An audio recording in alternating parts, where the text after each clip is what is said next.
Come on, out you come. Come on. Come on. On a blistering hot summer day, no one wants to be outside, including these guys. There are about 400 Tamworth pigs on Harley Farms, and like all their livestock, these pigs are outside 365 days a year.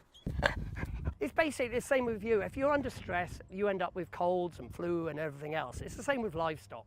And our idea is you give them what they want. That and rotating crops every 7 years keeps the entire farm healthy. But farming is a business, and finding new ways to keep it afloat goes beyond creative land use. For many, it now includes agritourism.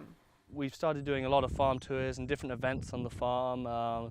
We do a cross-country skating trail in the winter. When it comes to innovation, not only is Canada a leader in creative land use, but also in the technology used on the land. Paul Glenn is the owner here at Glen Isle Farms, and he says for Canada to continue to compete on a global level, we're constantly looking for new ways to produce food.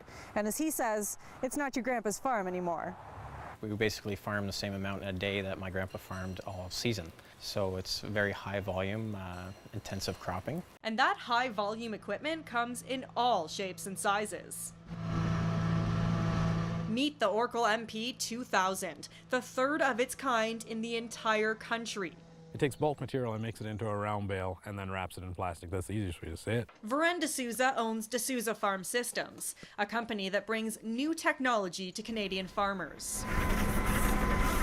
The idea of the bale being wrapped in plastic is that now you can store it outside without any air getting to the product. As soon as you start introducing air, the clock starts in terms of spoilage. I think farmers in general are always looking for new technology. Like it started since we quit using horses. Back at Glen Isle Farms, Paul Glenn has started harvesting wheat. With innovative technology like this combine, Glenn says Canada is producing much more a day than we were 50 years ago. It's a projection that seems to bode well for the future. We're really lucky that we're going to be a food sovereign nation, that we're going to be able to produce enough food for our people, whereas, for example, China will need us. But while the future does look bright, there are still some challenges on the horizon, many of which farmers have no control over. Lindsay Biscaia, Global News, Peterborough.